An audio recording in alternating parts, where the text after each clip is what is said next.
Hey, sorry I'm late. Thanks for waiting. All good, David. How's the day going? Pretty busy, honestly. Mondays tend to stack up with meetings, but can't complain. At least the coffee's decent today. How about you? I'm doing good. I'm doing good. Yeah, I was at a bachelor party over the weekend, so I'm definitely recovering from that a little bit. But had a lot of fun. Fired up to be back in the office. Excited for a chat. Haha, yeah, those weekends can definitely take a toll. Glad you survived it. Anyway, I know we're both on the clock, so happy to jump in whenever you're ready. I'm ready. David, saw you booked a demo on our website over the weekend. Curious what's top of mind for you. Yeah, I did. I'm looking at ways to get our sales team more comfortable selling some newer products we've rolled out. They're used to talking about our legacy solution, but we need to start moving the needle on the full suite. That's the main thing right now. Got it. What else have you tried for training so far on the new products? Honestly, not much beyond what we usually do. We covered the basics during some all hands calls, gave folks access to product docs, and asked managers to bring it up in their 1-1 We also did a couple of role play exercises in our weekly meetings, but nothing super formal or extensive at this point. Got it. When we talk to teams that are rolling out new products, particularly teams moving away from being like a point solution to a full platform, um, we we consistently hear that like the sales process needs to change. With the role plays you've done today, have those been focused on just like getting folks comfortable selling the product, or more comfortable selling the platform play?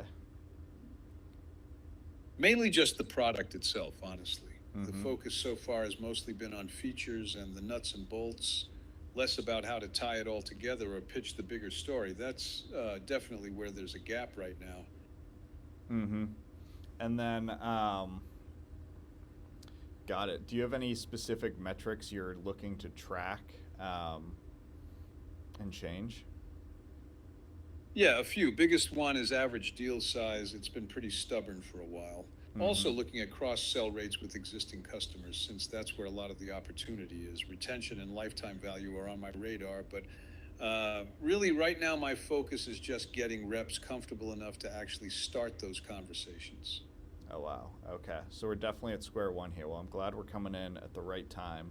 I think this is a problem a lot of teams come to us with, and it's something that we can really dramatically help accelerate. I'm curious, is this like is it's you mentioned the existing install base.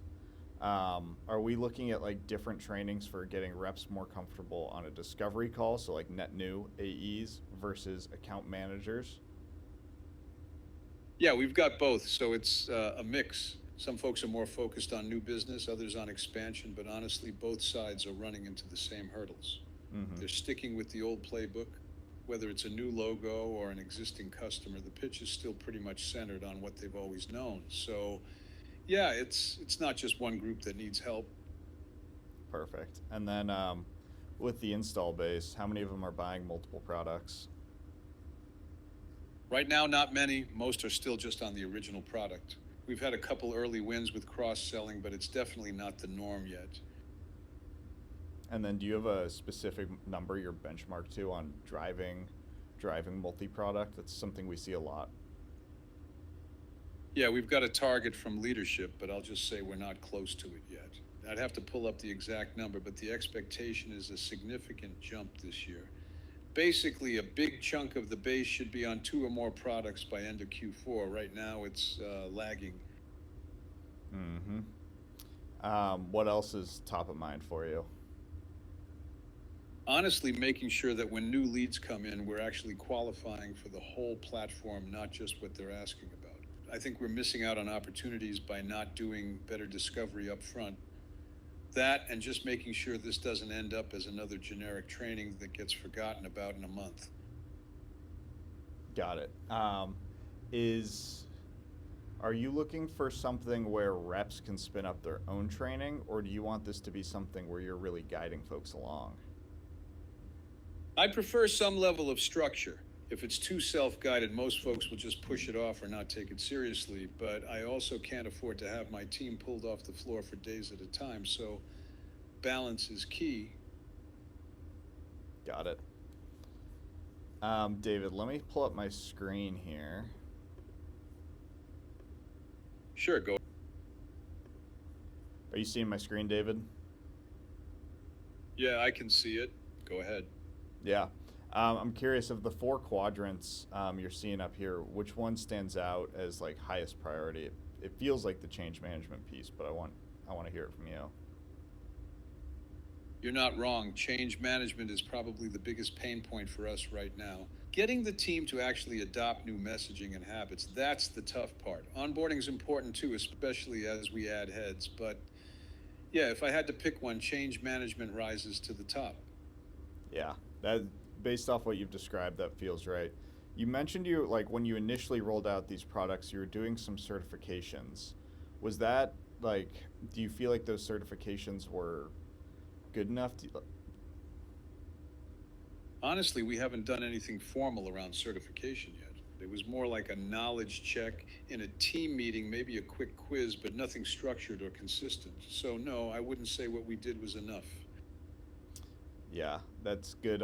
That's good context. And I think that just because we've talked to other folks in your shoes, building like an oral certification where reps have to demonstrate competency and understanding of when to bring these solutions up and the impact of that really makes a big difference in how comfortable they're talking about it on the call.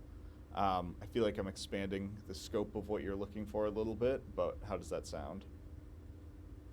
Yeah, that makes sense in theory. I mean, it sounds like more rigor would help, but my main concern is pulling my reps off the phones for another layer of training. Mm-hmm. Right now, I really can't afford a dip in productivity, even for a couple of days. Sounds like you're really under the clock. Then I guess I got to ask bluntly, if you can't do training, how else are you going to move these metrics? Yeah, that's exactly the challenge. The expectation is that we have to do both, hit our number and ramp up on these new products all at the same time. That's why I'm even having this conversation. If there's an approach that helps upskill the team without a huge hit to productivity, I'm listening. But if it's just more butts and seats for workshops, that's a really tough sell for me. No, we'll do live practice based off of the conversations your reps are having in the field and will be having as they move through, as they experience a new sales motion where they're selling different products. We'll create hyper-realistic simulations based off of everything you're hearing today. How does that sound? That sounds promising, but I want to understand a bit more. How do you actually customize those scenarios to reflect our specific products and the types of customers we deal with? We've tried generic sales training before and it never really stuck.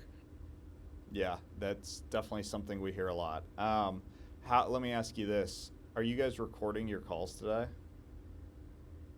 Yeah, we record most of our sales calls. We use Gong for call recording and analytics, so we've got a decent library of real conversations if that's useful.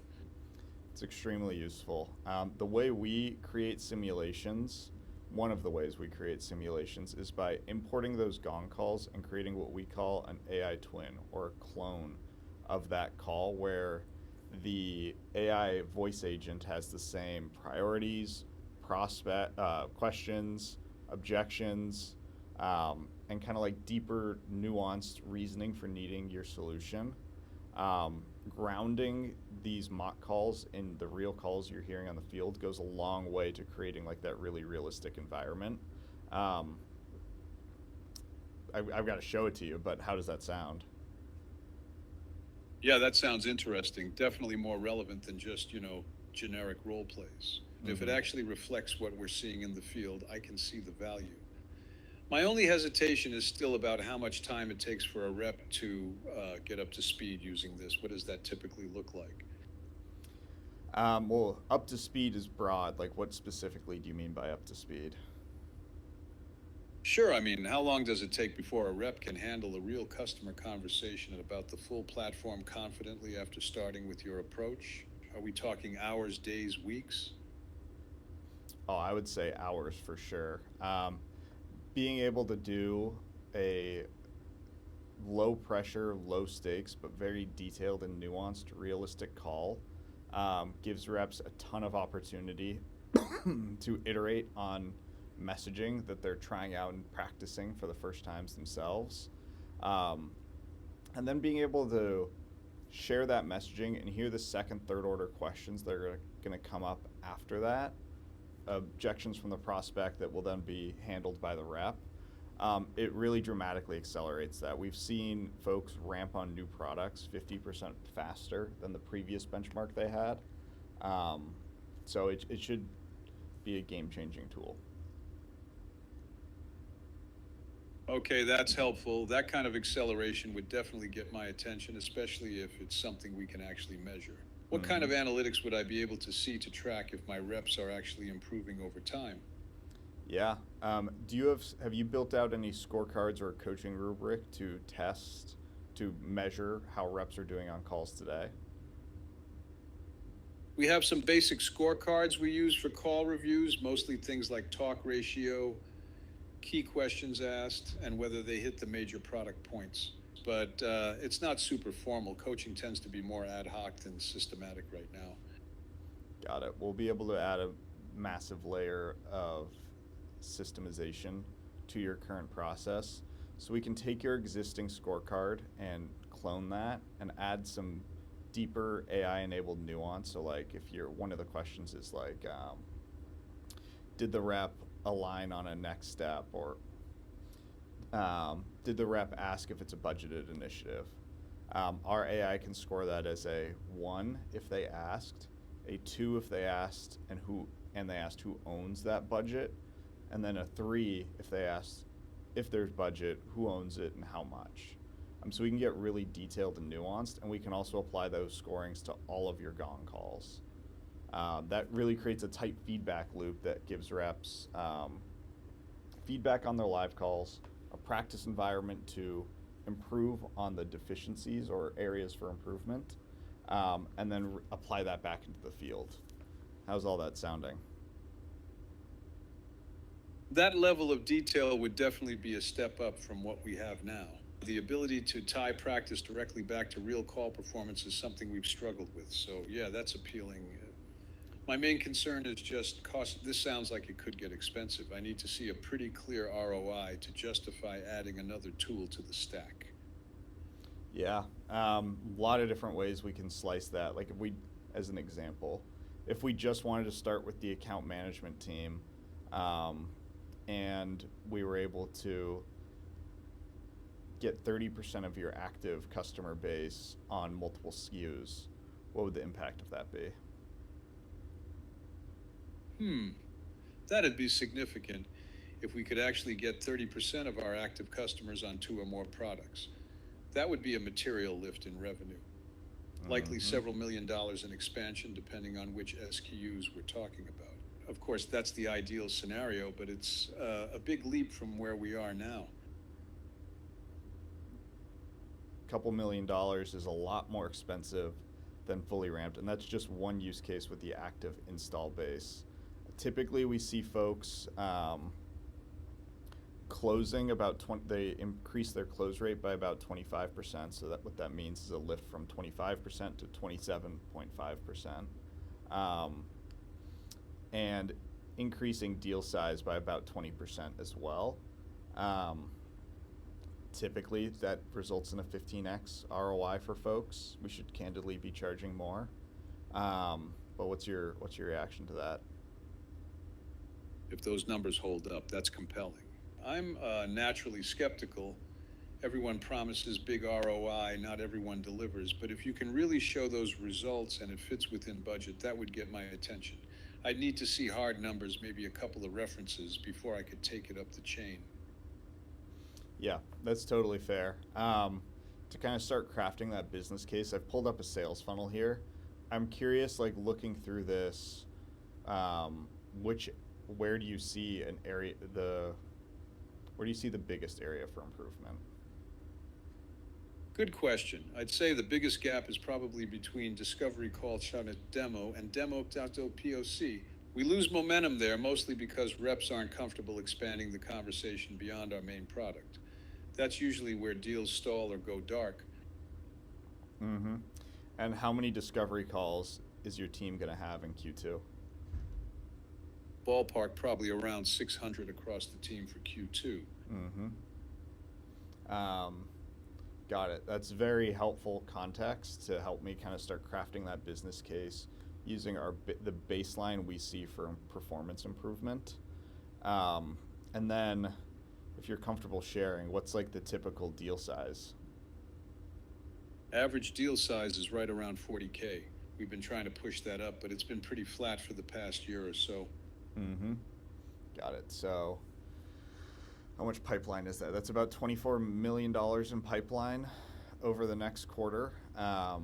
There's a lot of room to play with where sales execution can convert a higher percentage of that into revenue. Go ahead. Yeah, that's right. Around 24 million in pipeline for the quarter. Like you said, if we can get even a small uptick in conversion through better execution, it makes a noticeable impact on revenue. That's why I'm spending time on this. Yeah, I figured as much. How many reps do you have? I've got 8 direct reports on the sales team.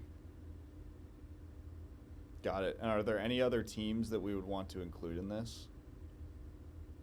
Right now, sales is the main focus, but depending on how things go, we might want to loop in customer success down the line since they handle some expansion conversations too. Yeah. For now, I'd keep it scoped to sales. Yeah, David, we can certainly accomplish this.